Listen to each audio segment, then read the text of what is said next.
Hello les exploratrices! Bienvenue pour ce premier épisode de la Minute des Exploratrices, un format concentré où je prends le temps de répondre à une de vos questions. La question du jour est: comment peut-on savoir si l'on a un périnée trop contracté ou pas assez? Alors c'est vrai que ce n'est pas évident de faire la différence entre ces deux états dans la mesure où il y a des symptômes communs, comme les fuites urinaires ou de l'inconfort. Le moyen le plus simple pour faire la différence entre un périnée trop contracté ou pas assez, ça va être de l'examiner. Et c'est ce que va faire un kinésithérapeute ou une sage-femme lors d'une consultation. Cette différence de tonus, tu vas pouvoir l'observer comme pour n'importe quelle autre partie du corps. Par exemple, si je te dis que j'ai les muscles des trapèzes qui sont très contractés, tu peux facilement imaginer que si je viens les toucher, ça va être assez dur et particulièrement désagréable. Mais si au contraire je te dis que j'ai les bras qui ne sont pas du tout musclés, tu peux facilement voir que en les touchant, ça va être particulièrement mou et pas du tout, il y aura peu de densité en fait quand tu vas les toucher. Eh bien, au niveau de ton périnée, il va se passer la même chose. En allant toucher les muscles de ton périnée en interne, en passant par le vagin, on va sentir si les muscles du périnée ont un tonus qui sont normal, trop forts ou pas assez. Tu peux aller y jeter un coup d'œil par toi-même, en mode auto-exploration, et en alliant l'utile à l'agréable pendant une séance de plaisir solo, par exemple.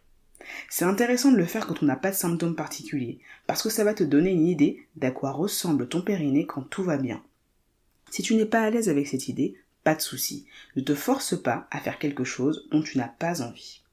Maintenant, quand tu vas voir une kiné en consultation et qu'elle fait l'examen de ton périnée, l'idée ça va être de déterminer la qualité de tes sensations, c'est-à-dire est-ce que quand on te touche, tu sens tout de manière normale, est-ce qu'il y a des douleurs ou est-ce qu'il y a de l'insensibilité. On va aussi chercher à savoir quelle est ta force de contraction et aussi est-ce que tu es capable de te relâcher facilement après une contraction du périnée. On va aussi déterminer quelle est la qualité de ton endurance, c'est-à-dire combien de temps tu peux maintenir une contraction. Du coup, un périnée qui manque de force aura tendance à se contracter faiblement et ou à manquer d'endurance. Il aura aussi du mal à enchaîner plusieurs contractions d'affilée. Tandis qu'un périnée trop contracté pourra être assez sensible, voire gênant quand on va le toucher. Il aura du mal à se relâcher après une contraction et le muscle ne va pas facilement se laisser étirer à cause de son tonus trop important. Pour rappel, ceci est loin d'être exhaustif. Il y a beaucoup d'autres éléments à prendre en compte pendant un examen du périnée. Donc rappelle-toi qu'en cas de difficulté, rien ne remplace une consultation avec un professionnel de santé. Voilà, j'espère que cette minute des exploratrices t'a plu. Si ce n'est pas déjà fait, abonne-toi et viens me poser tes questions en DM sur le compte Instagram du podcast, Exploratrice de l'intime, tout attaché. La réponse sera sûrement utile à d'autres exploratrices. À très bientôt!